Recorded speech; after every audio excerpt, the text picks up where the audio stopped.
Hello दोस्तों, मैं जलज और आज आपके सामने एक और वीडियो लेकर आया हूँ। आज हम जा एक इम्पॉर्टेंट चीज़ पे बात करेंगे कि ट्रेडिंग कैसे करें, क्योंकि बहुत सारे लोग ट्रेडिंग में उतर तो जाते हैं और देखते हैं कि पैसा बहुत आसान है, यहाँ इसको स्टॉक को बाय करेंगे इस स्टॉप लॉस के साथ, इस टारगेट के साथ, और हमें ये या तो लॉस होगा या प्रॉफिट होगा। पर उसके बीच में भी बहुत सारी चीज़ें होती हैं। तो ये वीडियो मैं ज़्यादा बड़ा नहीं करूँगा और आपसे कुछ इम्पोर्टेंट पॉइंट्स के बारे में बात करना चाहूँगा। तो चलिए शुरू करते हैं। तो सबसे पहले एक इम्पॉर्टेंट बात है, जब भी आप ट्रेडिंग स्टार्ट करें ये सबसे पहले ये ज़रूर डिसाइड कर लें कि आपका होल्डिंग पीरियड क्या है। क्योंकि होल्डिंग पीरियड लोग एक्चुअली बहुत ज़्यादा कंफ्यूज हो जाते हैं। लोग सोचते हैं कि वो 3 दिन में, 5 दिन में, या फिर मे भी महीने में या 2 महीने में अपना ट्रेड करके निकल जाएंगे। क्योंकि बहुत बार ऐसा होता है कि अभी हाल फिलहाल में आप देख रहे हैं मार्केट काफ़ी अप डाउन हो रहा है और काफ़ी मतलब पैनिक सिचुएशन आ रखी है। तो ऐसी सिचुएशन में अगर आपका कोई होल्डिंग पीरियड आपका कम है तो देखो बहुत मुश्किल हो जाती है। सबसे पहले ये इंपॉर्टेंट है आपका होल्डिंग पीरियड क्या है। फिर दूसरी चीज़ आपकी ये इंपॉर्टेंट है कि आपका वो जो पर्टिकुलर जो भी पोजीशन है वो एज ए इन्वेस्टमेंट पर्पस है या फिर ट्रेडिंग पर्पस है। क्योंकि देखो बहुत लोग कंफ्यूज कर देते हैं, इन्वेस्टमेंट और ट्रेडिंग को मिक्सअप कर देते हैं। वैसे तो देखो मैं खुद अपने आप को एज ए इन्वेस्टर नहीं बोलता। मैं कुछ स्टॉक को बाय करता हूँ, उन्हें होल्ड करता हूँ, पर एटलीस्ट मेरा अभी तक काफ़ी बहुत अच्छा लग नहीं रहा है इन्वेस्टमेंट में। ट्रेडिंग हाँ ठीक ठाक कर लेते हैं, बहुत उसमें भी अभी सीख रहे हैं। तो देखिए इन्वेस्टमेंट और ट्रेडिंग काफ़ी एंटायर डिफरेंट फील्ड है और एंटायर डिफरेंट टाइप सिनारियोज हो जाते हैं।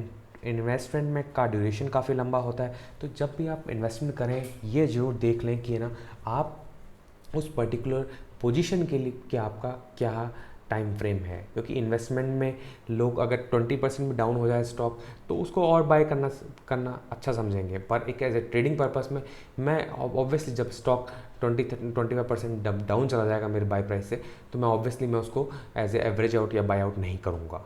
ऐसे मेरी फ़िलासफ़ी में ऐसा है कि आपकी फ़िलासफ़ी डिफरेंट हो सकती है। तो मैं अपनी वही उस चीज़ पर डिस्कस कर रहा हूँ। और देखो तीसरी चीज़ जो थर्ड मोस्ट इंपॉर्टेंट चीज़ है ट्रेडिंग में वो है पोजीशन साइज़। देखो ट्रेडिंग या इन्वेस्टमेंट, क्योंकि मैं यहाँ पर दोनों चीज़ों की बात कर रहा हूँ, यहाँ इन्वेस्टमेंट भी हो सकती है, उसमें भी आपका पोजीशन साइज़, आपका क्या पर्टिकुलर पोजीशन है उस पर्टिकुलर स्टॉक के अंदर या फिर कोई भी क्रिप्टो में या फिर मे बी कमोडिटी में, वो बहुत इंपॉर्टेंट करती है। क्योंकि देखो आपका पोर्टफोलियो में भी मेरा पोर्टफोलियो जैसे फॉर एग्जांपल 10 लाख है, तो मेरी क्या पर्टिकुलर पोजीशन है उस स्टॉक में, उस पर्टिकुलर क्या क्या अमाउंट है उस स्टॉक में या फिर किस पर्टिकुलर एसेट में, वो बहुत इंपॉर्टेंट करती है। अभी जैसे आप देख रहे हैं जो मिड कैप स्मॉल कैप्स में कितना पैनिक आ रहा है। अराउंड इंडेक्स हार्डली 1% उसका मिड कैप इंडेक्स या small cap index hardly 1.5% drop हुआ है। पर स्टॉक्स हैं, कुछ पर्टिकुलर रियल इस्टेट के स्टॉक हैं, पर्टिकुलर इंफ्रा के स्टॉक्स हैं, अराउंड 10% 8% 15% भी डाउन जा रहे हैं। तो इन केस अगर आपका पोजीशन साइज़, आपका स्टॉक पे कैपिटल अमाउंट अगर एब्सर्ड है, आपको पता नहीं है क्या आप कर रहे हैं, तो आपका ऑब्वियसली बहुत ज़्यादा लॉस हो सकता है। तो ये 3 इंपॉर्टेंट पॉइंट है जो आप हमेशा ध्यान रखिए। एक और चीज़ मैं हम बात करना चाहूँगा कि ट्रेडिंग में क्या नहीं करना चाहिए हमें। देखिए आपको कभी भी यूफोरिया मतलब जैसे जब स्टॉक्स पागल हो जाते हैं कि मतलब लोग बाय बाय, बस हर एक एनालिस्ट बोल रहा है बाय, आपको ट्विटर पे बोल रहे हैं बाय, तो बाय उस यूफोरिया में कभी एक्ट नहीं करना। क्योंकि देखो यूफोरिया में टॉप जो मोस्टली बनते हैं वो यूफोरिया सिचुएशन में ही बनते हैं। और दूसरा है अभी पैनिक में, जैसे अभी हाल फिलहाल में मार्केट में काफ़ी पैनिक हो रखा है, स्टॉक्स लोग बेचे जा रहे हैं। मिड कैप स्मॉल कैप्स में तो मतलब अराउंड 40% डाउन जा चुके हैं विद इन जस्ट 3 वीक्स में। तो ऐसे सिचुएशन में आपको ट्रेडिंग को अवॉइड करना चाहिए। क्योंकि देखो यहाँ पर आपको नहीं पता कि या तो बॉटम कब बनेगा, और यूफोरिया में आपको ये नहीं पता कि टॉप कब बनेगा। तो इन बेस्ट सिचुएशन में इनकेस अगर आपको ज़्यादा नॉलेज नहीं है या फिर अगर आप पैसा को को नहीं अवॉइड, मतलब आप एज ए सेफ साइड चलना चाहते हैं, तो आप बेस्ट ये है यूफोरिया और पैनिक सिचुएशन में एक्ट ना करें।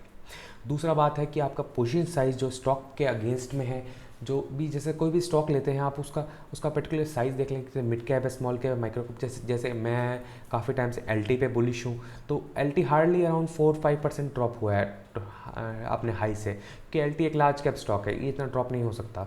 मतलब होप ऐसा नहीं है, मतलब ऑब्वियसली नहीं हो सकता, पर मोस्ट ऑफ द केसेस में 70-80% चांसेस में नहीं होगा। और दूसरा है एक एफ स्टॉक है। F stock mostly generally 5 to 8% के बीच में ही रहते हैं। इससे बड़े मूवमेंट बहुत कम चांसेस में होते हैं। तो ये एक बहुत इंपॉर्टेंट आपके क्राइटेरियाज हैं। इसके अंदर जो पोजीशन साइज़ को आप डिसाइड कर सकते हैं स्टॉक टाइप पे डिपेंड, कि आपको कितना परसेंट आपका पोर्टफोलियो पे उसमें स्टॉक पे, क्योंकि ये सब चीज़ें बहुत इंपॉर्टेंट होती हैं। मैंने जैसे स्टार्टिंग से अभी तक भी कोई ये स्टॉक स्पेसिफिक बात नहीं करें, क्योंकि देखो स्टॉक और ये सब चीज़ें स्किल पे डिपेंड करती हैं। यहाँ पर आपको ये सब चीज़ें पहले सीखनी पड़ेंगी। उसके बाद में ही आपको स्टॉक्स में बाय सेल का कुछ एटलीस्ट कुछ आप पैसा बना पाएंगे लॉन्ग टर्म पे, क्योंकि ये चीज़ें बहुत ज़्यादा इंपॉर्टेंट है, जो काफ़ी चीज़ें इग्नोर कर देती हैं। ये इंपॉर्टेंट नहीं है कि आपने एल्टी बाय किया या फिर आपने रेन इंडस्ट्रीज़ बाय किया। ये इंपॉर्टेंट है कि आपको उस पर्टिकुलर में स्किल सेट कितनी है आपकी।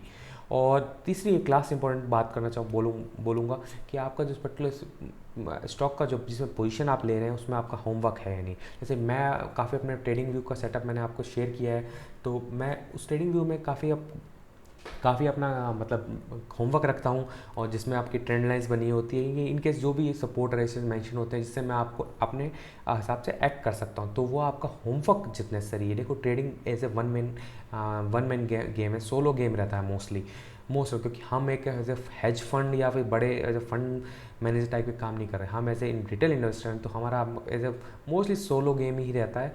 तो इसलिए बेटर ये है कि हम अपने आप को पहले प्रिपेयर कर रहे हैं कोई भी पोजीशन लेने से पहले। ट्विटर या टेलीग्राम या फिर मेरी भी कोई भी पोजीशन कोई भी रिकमेंडेशन पे एक्ट ना करें जब तक आपका पर्टिकुलर खुद का होमवर्क नहीं होए। ठीक है। और एक ट्रेडिंग से अलग से हटके मैं एक बात करना चाहूँगा कि जैसे शॉर्ट टर्म ट्रेडिंग से हट के बात करना चाहूँगा, जैसे कि आप जो भी कोई ट्रेड्स लेते हैं, जैसे कि हम शॉर्ट टर्म ट्रेड ले लेते हैं या फिर मे बी एफ में कोई ट्रेड ले लेते हैं, आपने पुट बाय किया, तो देखो ये इंपॉर्टेंट बात है कि जब भी आप कोई ट्रेडिंग लें तो उसके साथ हम बने रहें, और उसकी जगह ये नहीं करें कि आप है ना कि उसके अपोजिट में अगेंस्ट ट्रेड ले लें। अगर आपको कॉल में पैसा नहीं मिल रहा, आपने सी बाय किया है, तो आप उसके अगेंस्ट में पुट बाय कर लें। क्या बाद में अगर ऐसा सिचुएशन बताऊं क्या होता है कि मतलब आपने कॉल बाय कर रखा, लॉस हो रहा है, आपने पोजीशन काट दी, थोड़ी देर बाद आपका वही लॉस, इनकेस अगर आपने पोजीशन नहीं काटी होती तो वो पोजीशन प्रॉफिट में कन्वर्ट हो गया और फाइनली आपको पुट में भी लॉस हो गया। तो ये रिवेंज ट्रेडिंग को अवॉइड कीजिए। देखो मैं भी ये नहीं बोलूँगा कि मैं नहीं करता, mostly some of the situation में मेरे से भी ये हो जाता है। जैसे आज भी मैंने एक ट्रेड ली थी, मैं अराउंड थोड़ा बुलिश था निफ्टी पे, मुझे लगा थोड़ा निफ्टी या बैंक निफ्टी रिकवर तो हुआ, पर एक्चुअली मेरे जो पर्टिकुलर कॉल में बाय बॉट थी उसमें कुछ खास मतलब पॉइंट्स गेन नहीं हुए। तो मैंने एक्चुअली क्या किया, मैंने पुट को पुट को बाय कर लिया। तो उसकी जगह ये ऐसा था कि मतलब मेरे को पुट में भी लॉस हो गया क्योंकि बाद में उसमें मूव हो गया। पर देखो ये एक बहुत इंपॉर्टेंट है कि आप कितना लूज़ कर रहे हैं। मैंने एक्चुअली अपनी पोजीशन है ना अराउंड बहुत स्मॉल रखी थी कि मतलब इनकेस अगर मुझे लॉस भी होगा तो बहुत कम होएगा। तो इसलिए आप बेटर ये रहेगा कि आप रिवेंज ट्रेडिंग ना करें, क्योंकि यही होती है सबसे बड़े कल्पिट आपका बिगेस्ट लूज़र की। और एक दूसरी बात है कि मैं जैसे मेरे साथ काफ़ी बार होता है कि मैं कोई शॉर्ट टर्म ट्रेड है, मैं सोचता हूँ शॉर्ट टर्म ट्रेड है कि आज मैं अपने उसी पर्टिकुलर ट्रेड में पोजीशन बढ़ा लेता हूँ, ये स्टॉक 5% 10% मूव कर जाएगा या कितना ही परसेंट मूव करेगा, तो मैं शॉर्ट टर्म में एज ए इंट्राडे बेसिस पे उसी ट्रेड को ले लेता हूँ। तो देखिए आप है ना शॉर्ट टर्म बेसिस पे लेकर कोई ट्रेड ले रहे हैं तो शॉर्ट टर्म पर ही रखिए, उसको एज ए इंट्राडे में कन्वर्ट करने की कोशिश ना कीजिए। और अगर इनकेस अगर आप एफ में आप ट्रेड नहीं करते तो बेटर है एफ अवॉइड कीजिए, क्योंकि देखो एफ ऑलरेडी लेवरेज एंटिटी है और उसमें स्टॉक्स का 1 और 2% भी मूवमेंट भी आपको मतलब आपका बहुत बड़ा लॉस कर सकता है। आपको देखना पड़ता है कौन से स्ट्राइक प्राइस पे आप ऐड कर रहे हो, आपकी उसमें भी मार्केट की वोलेटिलिटी भी डिपेंड करता है। इनकेस अगर विक्स गिर रहा है तो आपका ओवरऑल ऑप्शन बाय पोजीशन में आपको लॉस हो जाएगा, ऑप्शन अगर विक्स इंक्रीज कर रहा है तो ऑप्शन सेल पोजीशन में आपको लॉस हो जाएगा। तो बहुत सारी चीज़ें इंपॉर्टेंट है। अगर आपको फैमिलिटी नहीं है एफ के अंदर तो बेटर यही रहेगा, अवॉइड कीजिए। तो ठीक है गाइज, आज के लिए इतना ही।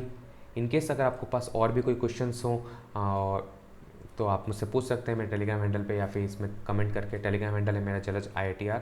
और इन केस आपको सेशन अच्छा लगा हो तो कमेंट कीजिए, बताइएगा। ओके, सो मिलते हैं नेक्स्ट टाइम। Thank you.